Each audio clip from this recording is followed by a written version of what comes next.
Konten kreator yang akan disampaikan oleh Cassandra Restuti sebagai beauty vlogger.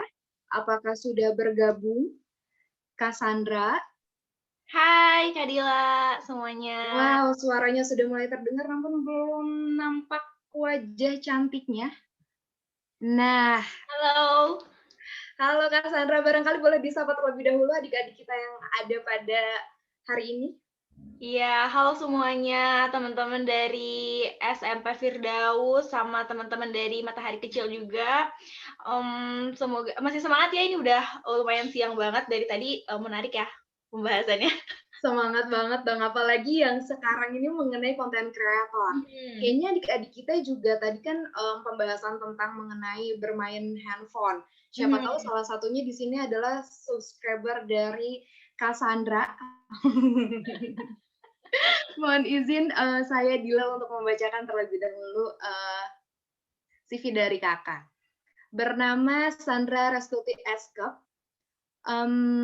orang Bandung asli, Teteh Mojang Bandung Priangan ya.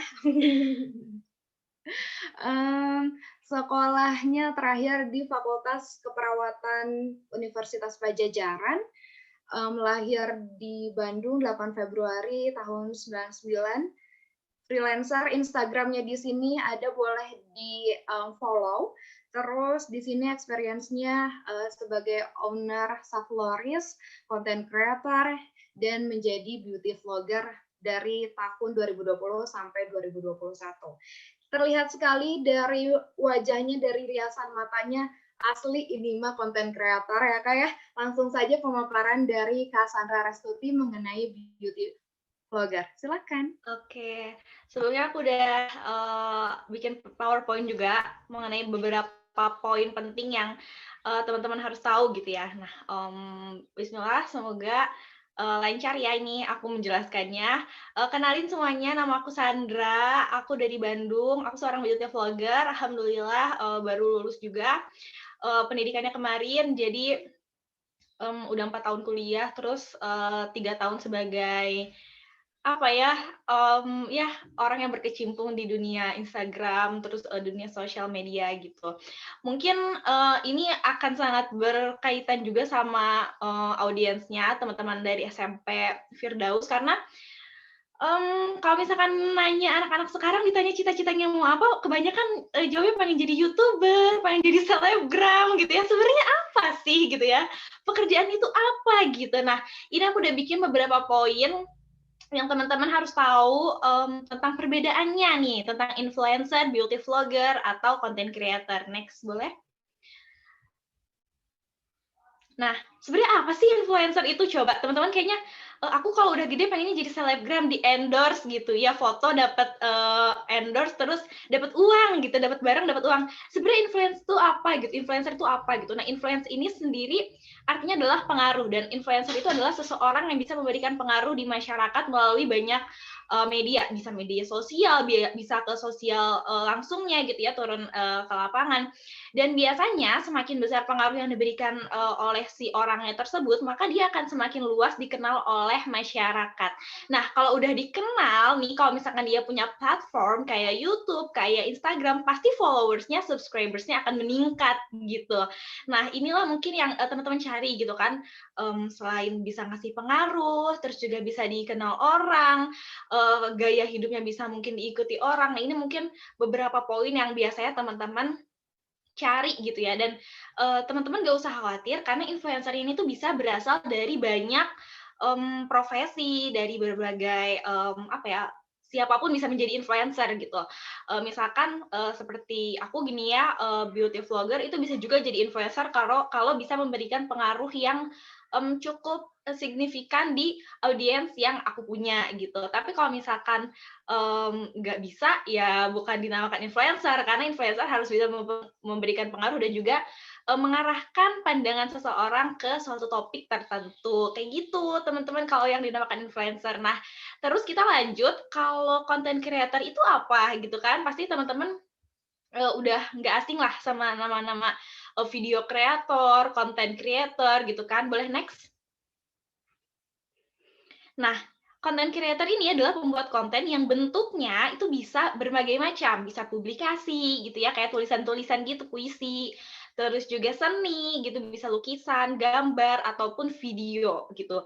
Nah, karena sekarang zamannya adalah zaman digital, rata-rata orang lebih mudah mencari informasi itu melalui video gitu ya, dan lebih banyak sekarang content creator itu mempublikasikan hasilnya lewat video gitu.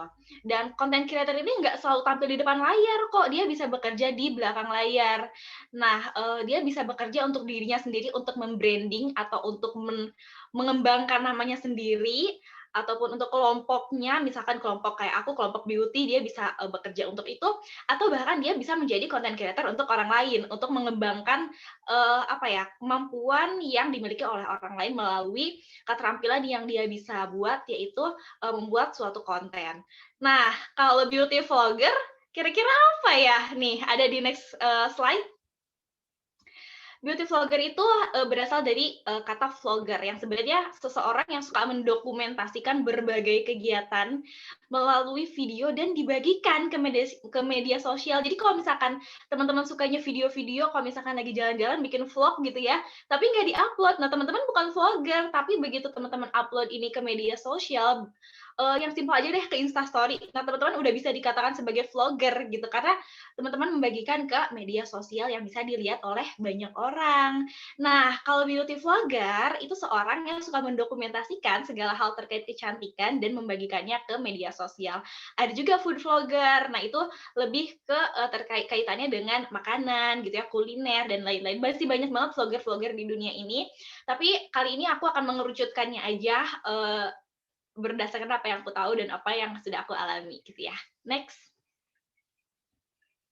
Nah, apa sih bedanya dari ketiga ini? Kayaknya sama aja deh, kayaknya sama-sama main di dunia sosial media deh, kayaknya sama-sama dapat uang dan dapat ketenaran gitu ya, tapi enggak, semua ini tuh beda, ketiga hal ini tuh beda. Nah, influencer itu udah pasti bakal dikenal banyak orang lewat apapun yang dilakukannya. Misalkan dia suka bercanda gitu ya di Instagram, bikin story tentang, komedi atau tentang, Q&A yang lucu-lucu gitu ya zaman sekarang, itu dia bisa bisa dikenal lewat itu dan sangat mungkin mendapatkan penghasilan dari popularitas yang disebut endorsement. Nah, endorsement ini biasanya, berpatok kepada seberapa populer orang itu dan seberapa bisa dia mempengaruhi orang untuk, mengetahui suatu produk yang ingin diiklankan. Nah, biasanya itu berdasarkan dari itu. Terus kalau content creator bedanya itu belum tentu dikenal banyak orang, tapi sangat mungkin mendapatkan penghasilan dari karya yang dibuatnya, gitu. Jadi, belum tentu orang kenal, bisa jadi dia seorang yang sangat, tersembunyi gitu ya, tapi juga, sudah pasti bahwa dia akan mendapatkan penghasilan karena karyanya ini dibuat dan juga, ada yang, apa ya, ada yang bertanggung jawab untuk, mempublikasikan karyanya tersebut, misalkan kelompok atau orang lain yang ingin di-branding-nya gitu. Nah, terus yang terakhir nih, kalau beauty vlogger itu bedanya dia sangat mungkin dikenal banyak orang, karena kan tadi dia sudah mempublikasikan, dokumentasinya itu ke sosial media dan dengan, diketahui banyak orang, dia bisa memanfaatkan popularitasnya untuk mendapatkan penghasilan. Tapi belum tentu seorang beauty vlogger itu bisa memberi masyarakat luas atau, meng-influence orang-orang untuk mengikuti gaya hidupnya. Jadi, ketiga hal ini berbeda walaupun kedengarannya kayaknya sama-sama aja gitu ya, kedengarannya kayaknya tipe-tipe bikin foto, bikin konten, tapi ternyata ada perbedaan dari, ketiga hal ini gitu. Next. Nah, terus gimana caranya kalau pengen jadi beauty vlogger, jadi influencer, jadi content creator, jadi YouTuber gitu ya, teman-teman pasti udah nggak asing lah sama kata-kata itu. Pertama, nggak ada rumus pasti, nggak ada, jalan yang dimana kita sekolah, informal misalkan harus les jadi influencer, nggak ada, pendidikannya, nggak ada, rumusnya gitu ya. Yang, teman-teman harus punya adalah yang, poin kedua ini, keinginan, keyakinan, dan konsistensi. Pertama, aku, tidak berpikir untuk menjadi beauty vlogger ataupun content creator, tapi setelah, pengen gitu ya, punya hobi, pengen punya hal yang orang tuh bisa lihat gitu, orang bisa, mengenang gitu, aku bisa bikin, sesuatu yang anak cucu aku nanti bisa lihat gitu. Nah, ada suatu keinginan latar belakang motivasi yang teman-teman harus tahu, kenapa teman-teman pengen jadi, seorang yang berkecimpung di sosial media ini. Nah, setelah teman-teman punya hal itu teman-teman harus yakin kalau teman-teman bisa gitu. Aku pertamanya untuk ke dunia percantikan ini aku nggak yakin aku bisa dandan gitu. Tapi aku harus apa ya, meyakinkan diri lewat aku belajar, aku banyak nonton, aku banyak latihan. Dengan itu aku yakin aku bisa kok walaupun hasilnya ya nggak bagus gitu kan, yang penting yakin aja dulu gitu. Nah, poin selanjutnya ini konsistensi adalah hal yang menurut aku terpenting untuk profesi apapun. Kenapa? Karena kalau teman-teman nggak konsisten, apapun tujuan yang teman-teman harapkan itu bisa jadi pupus gitu ya. Nah, aku udah jadi beauty vlogger ini mungkin sekitar 2 sampai 3 tahun. Dan banyak teman-temanku yang sama-sama memulai tapi gugur di tengah jalan karena mereka nggak konsisten, teman-teman. Dan mereka akhirnya nggak mendapatkan hasil dari apa yang mereka sudah korbankan gitu. Misalkan mereka meninggalkan beberapa kuliah gitu ya, meninggalkan beberapa tawaran kerja yang pasti, tapi karena mereka nggak konsisten, mereka jadi nggak menuai hasilnya, teman-teman. Dan ini berlaku menurutku untuk profesi apapun nanti teman-teman, kalau misalkan memilih profesi atau pekerjaan gitu ya. Dan yang ketiga nih, nggak cepat berbangga hati atau berkecil hati. Misalkan nih, teman-teman upload video, tapi viewersnya kecil gitu ya, teman-teman nggak usah sedih, karena semua influencer, semua content creator tuh pernah, bahkan nggak ada yang nonton aja tuh pernah, teman-teman. Bahkan ada yang report video aja walaupun itu nggak ada tindakan asusila atau pelanggaran aja tuh pernah, teman-teman. Tapi nggak usah berkecil hati, karena itu adalah sistem digital yang kita nggak tahu cara kerjanya seperti apa gitu. Tapi juga jangan berbangga hati saat video kita rame, booming, teman-teman nggak usah kayak, wah akhirnya gue nih jadi selebgram gitu, akhirnya gue influencer gitu ya. Teman-teman nggak boleh congkak, teman-teman harus banyak belajar, dan dengan peningkatan yang teman-teman alami, teman-teman harus introspeksi apa kira-kira skill yang harus dijaga, yang harus ditingkatkan, dan mana hal-hal buruk yang teman-teman harus kurangi gitu. Dan yang keempat, ini kita harus meningkatkan pengetahuan tentang teknologi, terus juga kegiatan-kegiatan yang basisnya itu virtual atau digital. Karena content creator ini hubungannya benar-benar erat banget sama teknologi dan dunia digital, dan kita mencari pengalaman dan apa ya, pendapatnya tuh memang dari situ. Jadi harus melek banget, dan misalkan seperti kegiatan-kegiatan yang berbasis virtual, contoh kecil aja, tanda tangan digital aja teman-teman harus pikirkan, dan teman-teman harus cerdas untuk kapan ya harus tanda tangan digital, kapan ya harus tanda tangan secara basah gitu ya, langsung gitu. Itu teman-teman harus jaga, karena itu juga akan menyelamatkan teman-teman. Jadi kegiatan-kegiatan kecil, perkembangan-perkembangan teknologi, teman-teman harus melek dan teman-teman harus sadar gitu. Yang terakhir juga harus meningkatkan kapasitas diri secara bertahap. Misalkan aku dulu nggak bisa loh bikin alis, teman-teman gitu ya. Tapi kan seiring berjalannya waktu followers aku makin banyak. Gak mungkin dong aku menghadirkan video yang alis aku miring sebelah. Nggak bisa. Aku harus belajar. Belajarnya harus bermodal ya nggak apa-apa. Karena nanti aku juga bakal dapat hasilnya lagi. Followers makin banyak, pekerjaan makin banyak, uangnya makin banyak, tetap harus diputar lagi untuk meningkatkan kapasitas diri. Kayak gitu. Nah, slide selanjutnya ini menurut aku penting banget ya, penting banget deh. Ini kita bisa lihat, nah, kalau misalkan kita udah jadi beauty vlogger, udah jadi content creator, udah jadi influencer nih, followersnya udah beribu-ribu nih, udah ratusan ribu nih, terus ngapain gitu kan? Udah puas, subscribersnya udah banyak, AdSense-nya udah banyak, tiap bulan udah digaji sama YouTube, terus apa gitu kan? Nah, teman-teman jangan lupa untuk menciptakan generasi selanjutnya, karena teman-teman gak akan hidup selamanya. Teman-teman gak akan selamanya muda, teman-teman akan menua, dan teman-teman harus apa ya, bikin kalau profesi digital ini itu long lasting gitu. Teman-teman jangan pelit ilmu, teman-teman harus bagi-bagi apa sih pengalamannya, apa sih tips-tipsnya gitu kan. Dan yang penting juga adalah untuk membantu sekitar. Teman-teman harus membantu, kalau misalkan nggak bisa lewat materi, lewat uang, teman-teman bisa kok bantu lewat pengalaman, motivasi. Itu akan lebih berharga ketika melihat orang berkembang lewat motivasi yang kita berikan. Teman-teman itu juga bisa membantu. Dan yang terakhir adalah persiapkan diri untuk kemungkinan terburuk. Misalnya nih, aku sih selalu menggambarkan kalau influencer itu ibaratkan artis zaman dulu ya, waktu zaman digital belum happening gitu. Artis-artis dulu juga mempersiapkan diri kok untuk kemungkinan terburuk di saat mereka udah nggak tenar. Nah, mereka harus punya cadangan nih, apa ya, kira-kira kalau misalkan viewers aku turun, misalkan subscribers aku turun, misalkan video aku di-take down, misalkan, dunia digital udah nggak zaman lagi. Nah, itu tuh harus dipersiapkan gitu, dan teman-teman jangan persiapkan ketika baru tenar aja, baru naik aja, tapi harus dari awal, teman-teman merintis karir. Ini beberapa poin yang aku, bisa bagikan, dan berdasarkan pengalaman aku, semua ini penting untuk, profesi apapun, karena secara umum semua profesi itu sama, semua pekerjaan itu sama, yang penting adalah kegigihan, ketekunan, dan kejujuran teman-teman dalam ngejalaninnya gitu. Insya Allah, apapun pekerjaannya, apapun profesinya, teman-teman akan berhasil kok. Dan di 2 slide terakhir aku mau liatin sama teman-teman sebagai motivasi, sebenarnya aku malu banget nih. Oke, nah ini tahun 2018 pertama kali aku bikin video, aku masih pucet banget di background aku itu aku pakai karpet, teman-teman. Ya, jangan bilang siapa-siapa. Aku nggak punya backdrop, aku nggak punya lampu, aku nggak punya kamera. Ini aku pakai, walaupun ini kameranya aku pakai DSLR, tapi itu pinjem dari kakakku. Dan ini aku cuma ngandelin sinar matahari aja. Teman-teman bayangin dong betapa buruknya ya kualitas video dan likes-nya juga baru 300-an gitu ya. Look-nya juga masih ya pucet-pucet gimana gitulah. Dan di tahun 2021 ini aku udah upgrade banyak hal. Boleh kita ke slide selanjutnya. Teman-teman jangan cukup melihat dari sini aja, karena di balik ke viewers yang ini viewers ini adalah rata-rata dari viewers yang setahun terakhir rata-rata seginilah gitu ya.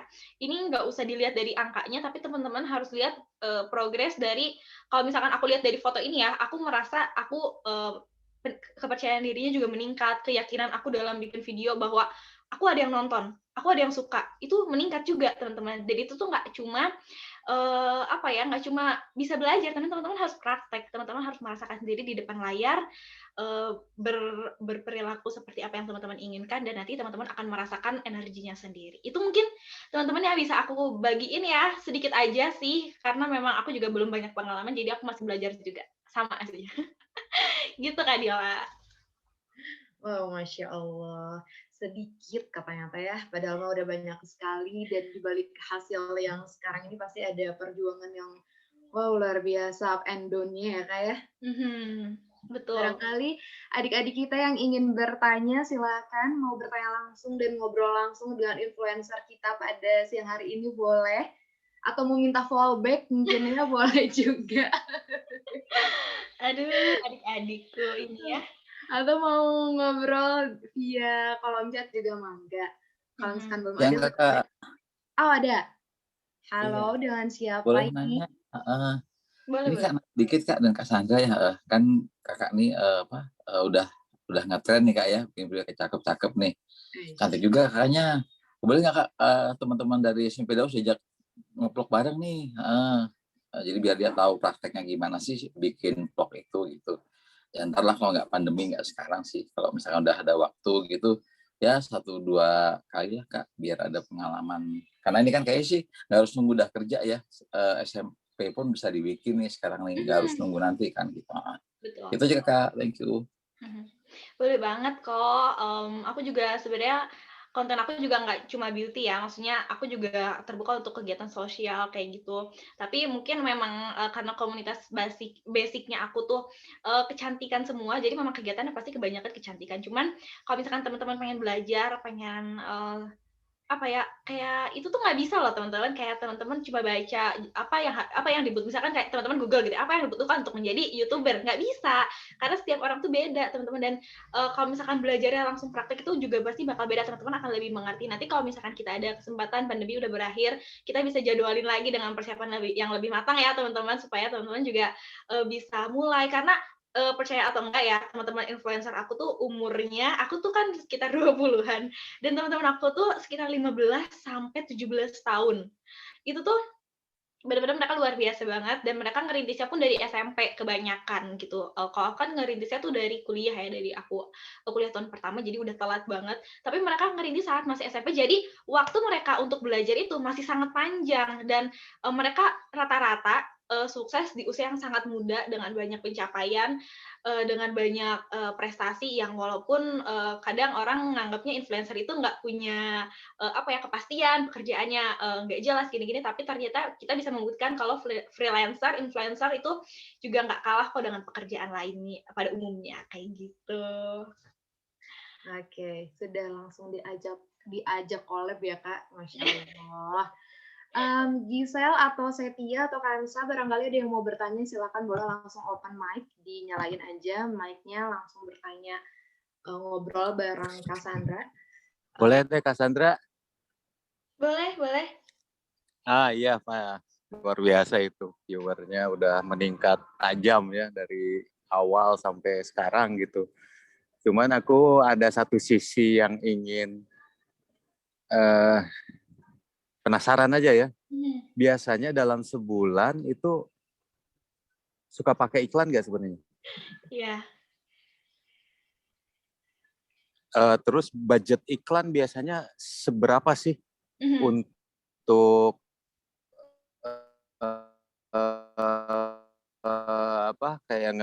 apalah gitu ya. Jadi yang terkait dengan promosi-promosi, baik itu di sosmed atau misalnya di yang lain, itu biasanya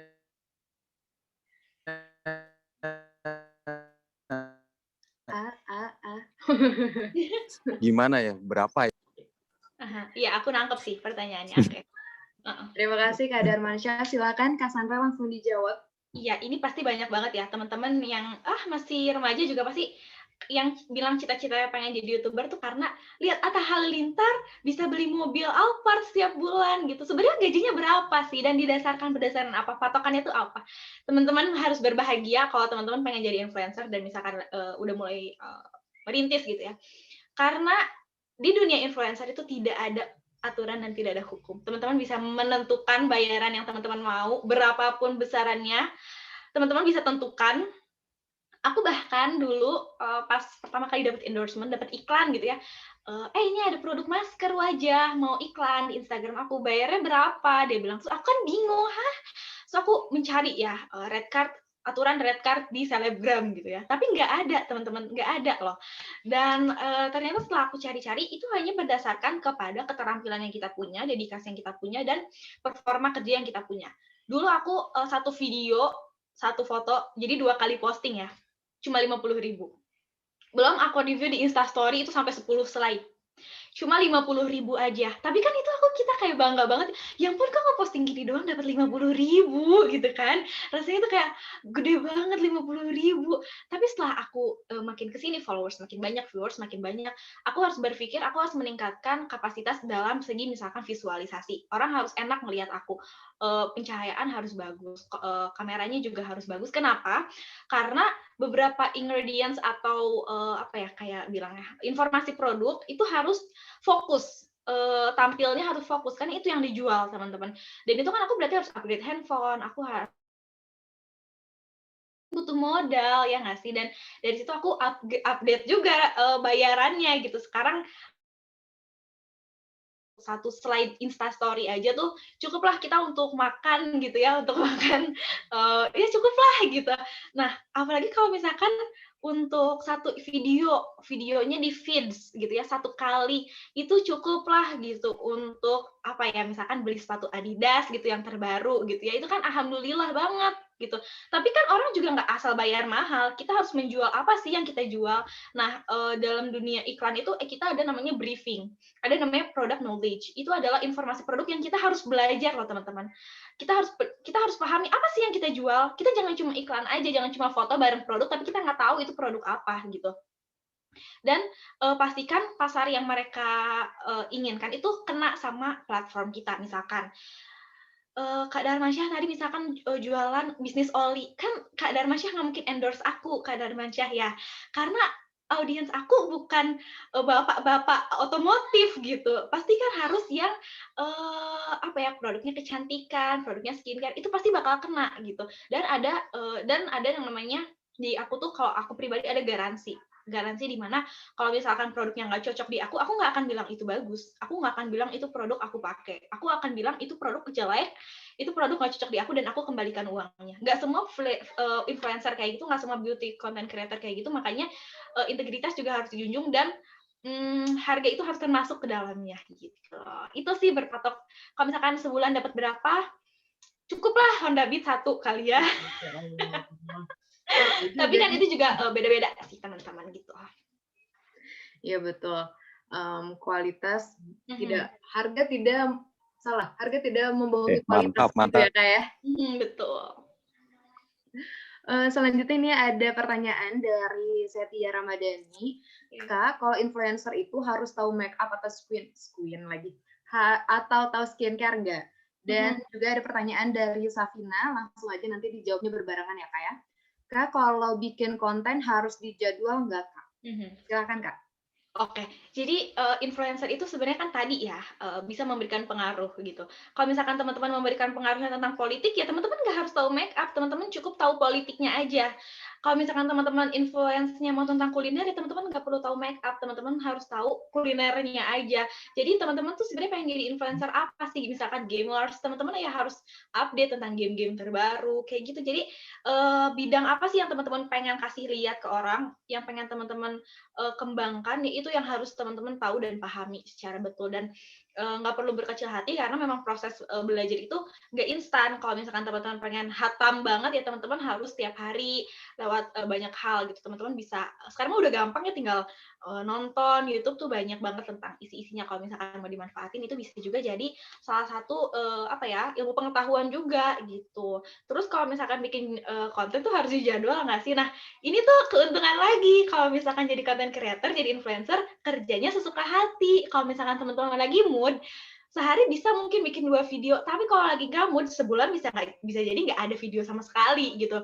Nah, ini juga penting, teman-teman harus menjaga mood ya, stabilitas emosi supaya teman-teman moodnya tuh baik gitu di jangka waktu yang tertentu dan nggak harus dijadwal, kecuali teman-teman misalkan sambil sekolah gini ya, misalkan masih pelajar kayak aku kemarin masih kuliah, ya aku harus jadwal karena kewajiban pertamaku adalah sekolah. Itu aku harus selesaikan dulu. Yang kayak gini-gini mah nanti aja, kalau lagi nyantai, kalau lagi libur nggak apa-apa. Apalagi kalau misalkan belum ada tanggung jawab, kayak misalkan iklan yang harus di-upload misalkan tanggal 20, ya teman-teman nggak bisa enggak. Teman-teman harus siapkan itu gitu. Teman-teman harus bisa menyusun jadwal, apalagi teman-teman masih sekolah. Aku pun bisa kok 3 tahun terakhir sambil kuliah, dan kuliah di kesehatan itu sulit sekali. Jadi tekanannya pun beda gitu ya. Kalau misalkan aku nggak bilang bidang pendidikan lain mudah, tapi kalau kesehatan itu ada ya tekanan sendiri lah gitu lah. Jadi harus dibikin jadwal atau enggak tergantung kesibukan dan kegiatan teman-teman saat ini gitu. Baik, terima kasih Kak Sandra atas informasi mengenai beauty vlogger. Jadi mulai agak terbuka bagi kita-kita yang mungkin ingin mencoba terjun di dunia content creator. Lagi mungkin untuk adik-adik kita, ya bisa lah sedikit-sedikit ya punya handphone sambil hi guys gitu ya. dikumpulin, nanti kalau misalkan udah waktunya tepat bisa diupload gitu. Iya. Terima kasih banyak Kak Sandra atas waktunya. Barangkali adik-adik atau teman-teman yang masih ingin mengetahui kegiatan ataupun ingin bertanya-tanya langsung dan Kak Sandra, bisa langsung lewat Instagramnya Kak Sandra aja kali ya. Ataupun nanti mau minta fallback boleh ya, langsung aja. Terima kasih banyak Kak Sandra. Makasih ya. Terus. Terima kasih sudah meluangkan waktunya. Selamat atas kelulusannya. Mudah-mudahan dipermudah untuk kehidupan yang selanjutnya dan bisa centang biru ya. Makasih banyak ya Kak Dila, teman-teman semua, makasih. Kembali, terima kasih banyak Kak Sandra. Sampai bertemu di lain waktu, tapi tunggu sebentar, kita lakukan sesi foto terlebih dahulu. Silakan dibuka kembali kameranya, teman-teman. Punten dari Matchil Community ada yang bisa untuk screenshot kan? Ami lagi standby. Sebentar ya, ini lagi gangguan laptopnya tadi. Oke. Kak Ami, boleh bersuara sedikit biar kami mengetahui? Ditunggu sebentar ya Kak ya. Oke. Sambil menunggu boleh dibuka dulu kameranya biar kita bisa lakukan sesi foto. Atau ada yang pengen foto juga dari layar handphonenya juga boleh, nanti di tag ke Cassandra, nanti di repost. Apakah sudah ada? Udah bisa dilakukan sesi foto?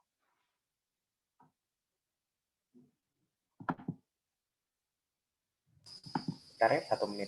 Oke.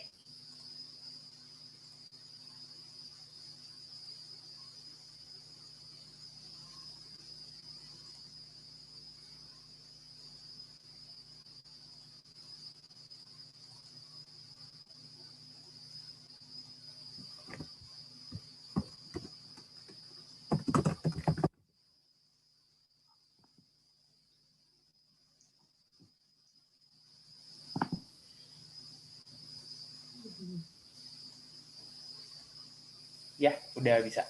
Oke. Silakan dinyalakan kameranya, kita lakukan sesi foto. Silakan senyum paling manis di siang hari ini. 1, 2, 3.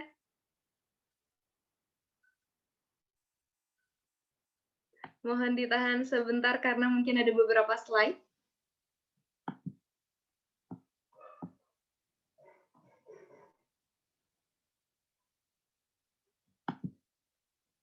Iya, cukup. Terima kasih banyak. Cassandra, sekali lagi terima kasih banyak atas waktunya dan kehadirannya pada hari ini. Mudah-mudahan bisa bertemu di lain kesempatan secara langsung, mudah-mudahan. Terima kasih banyak, Kak. Sukses selalu. Bye-bye.